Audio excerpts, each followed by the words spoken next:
دہم ماہد کتاب الفقہ سبق نمبر 15 نماز جمعہ۔ بسم اللہ الرحمن الرحیم۔ رب اشرح لی صدری ویسر لی امری واحلل عقدۃ من لسانی یفقہوا قولی۔ رب زدنی علما رب زدنی علما رب زدنی علما۔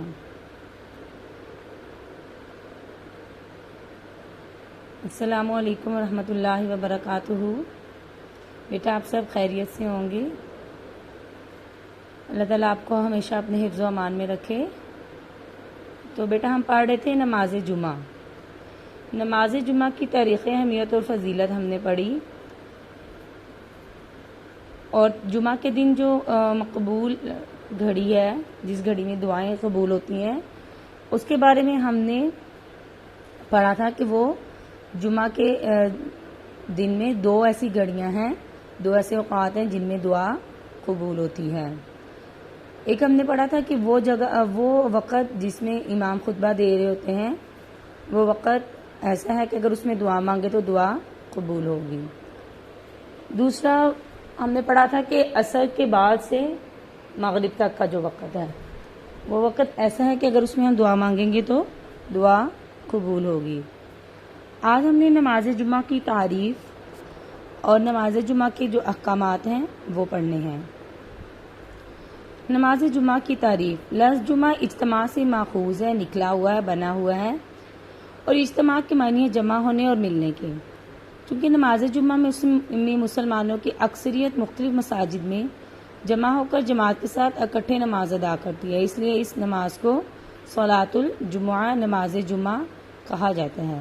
شریعت اور فقہ کی اصطلاح میں نماز جمعہ سے مراد وہ دو فرض رکھتے ہیں جو جمعہ کے دن جہری قرات کے ساتھ بلند آواز کے ساتھ قرات کی جاتی ہے، ظہر کے وقت میں با جماعت ادا کی جاتی ہے، اور اس سے پہلے دو خطبے بھی ہوتے ہیں۔ نماز جمعہ فرض ہونے کی دلیل۔ نماز جمعہ کا فرض ہونا قرآن پاک، حدیث شریف اور اجماع امت سے ثابت ہے۔ اجماع امت یعنی امت سے تمام امت، آپ صلی اللہ علیہ وسلم کے دور سے لے کر آج تک جو صحابہ کرام اور اولیاء کرام بعد میں جو جتنے بھی آئے ہیں، وہ سب اس پر کیا ہیں؟ متفق ہیں کہ نماز جمعہ فرض ہے۔ قرآن پاک میں اللہ تعالیٰ کا ارشاد ہے، یا ایھا الذین آمنوا اذا نودی للصلاۃ من یوم الجمعۃ فاسعوا الی ذکر اللہ وذروا البیع ذلکم خیر لکم ان کنتم تعلمون۔ اے ایمان والو، جب جمعہ کے دن نماز کے لیے اذان دی جائے تو نماز کے لیے جلدی کرو اور خرید و فروخت ترک کر دو، اگر سمجھو تو یہ تمہارے حق میں بہتر ہے۔ اس آیت میں فسعوا امر کا صیغہ ہے، اور امر کا صیغہ اکثر کسی چیز کا حکم دینے کے لیے، یعنی اس کو ضروری قرار دینے کے لیے آتا ہے۔ تو اس سے یہ پتہ چلتا ہے کہ نماز جمعہ کیا ہے؟ فرض ہے۔ اسی طرح اس آیت میں جمعہ کی نماز کے وقت خرید و فروخت کو منع کر دیا گیا، جبکہ خرید و فروخت ایک جائز کام ہے، اور ایک جائز کام کو کسی دوسرے کام کی خاطر چھوڑنے کا حکم دینے کا مطلب یہی ہے کہ وہ دوسرا کام جس کی خاطر یہ جائز کام چھوڑا جا رہا ہے وہ کیا ہے؟ فرض ہے، یعنی جس کے لیے اس کام کو چھوڑا جا رہا ہے وہ اس سے زیادہ اہمیت رکھتا ہے، وہ زیادہ ضروری ہے، اس لیے تو اس جائز کام کو چھوڑنے کا حکم دیا جا رہا ہے۔ جہاں تک حدیث کا تعلق ہے تو نماز جمعہ کی تاکید میں اور اس کی فضیلت کے سلسلہ میں بے شمار احادیث موجود ہیں۔ اسی طرح نماز جمعہ کے چھوڑنے پر بھی سخت وعید ہے، عذاب کی وعید ہے۔ ایک حدیث شریف کا مفہوم ہے، آپ صلی اللہ علیہ وسلم نے فرمایا، جو لوگ جمعہ کی نماز ترک کر دیتے ہیں وہ اس سے باز آ جائیں، اگر وہ باز نہ آئے تو اللہ تعالیٰ ان کے دلوں پر مہر لگا دے گا، اور پھر وہ اللہ کی عبادت سے بالکل غافل ہو جائیں گے۔ جہاں تک اجماع امت کا تعلق ہے تو یہ بات کسی سے پوشیدہ نہیں کہ جب سے نماز جمعہ فرض ہوئی اس وقت سے آپ صلی اللہ علیہ وسلم نے اور آپ کے بعد صحابہ کرام رضی اللہ عنہم اجمعین نے اس نماز کو کبھی ترک نہیں کیا، بلکہ اس کو انتہائی اہتمام کے ساتھ ادا فرمایا۔ نماز جمعہ کا حکم۔ نماز جمعہ ہر مسلمان مرد پر جبکہ جمعہ کے واجب ہونے کی تمام شرائط اس میں پائی جاتی ہوں فرض عین ہے۔ فرض عین ہے یعنی اس بندے پر الگ سے اکیلے پر ادا کرنا ضروری ہے۔ نماز جمعہ کو ترک کرنا گناہ کبیرہ ہے۔ نماز جمعہ کن پر فرض ہے؟ نماز جمعہ ان لوگوں پر فرض ہے جن میں یہ شرائط پائی جائیں: مرد ہونا، یعنی عورت پر نماز جمعہ فرض نہیں ہے۔ نمبر 2، عاقل ہونا، یعنی عقل مند ہونا، پاگل، دیوانہ، بے ہوش پر نماز جمعہ فرض نہیں ہے۔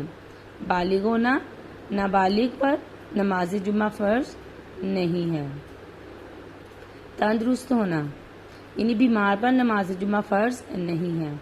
بیمار سے مراد یہاں وہ مراد ہے جو جمعہ کے لیے پیدل چل کے مسجد تک نہ جا سکے، یا چلا جانے سے اگر یعنی چلا تو جاتا ہے لیکن بیماری کے بڑھ جانے کا خوف ہے، ڈر ہے، تو ایسے یا کوئی ایسا بیمار ہے، کسی بیمار کا ایسے تیماردار ہے کہ جس کے چلے جانے سے بیمار کی خبر گیری کرنے والا کوئی نہ رہے اور اس بیمار کو نقصان کا اندیشہ ہو، یعنی ایسا بیمار ہے جو مسجد تک پیدل نہیں جا سکتا، اور اگر جا تو سکتا ہے لیکن یہ ڈر ہے کہ جانے سے کہیں چلنے سے بیماری بڑھ نہ جائے، یا ایسا کوئی شخص ہے کہ وہ بیمار کی دیکھ بھال کر رہا ہے اور اس کے علاوہ کوئی وہاں موجود نہیں ہے، اگر وہ دیکھ بھال کرنے والا شخص بھی چلا جاتا ہے تو بیمار کو کوئی نقصان پہنچتا ہے، تو ان تینوں پر نماز جمعہ فرض نہیں ہے، یعنی بیمار پر جو چل کے جا سکے، بیماری کا ڈر ہو اس پر، اور جو ایسا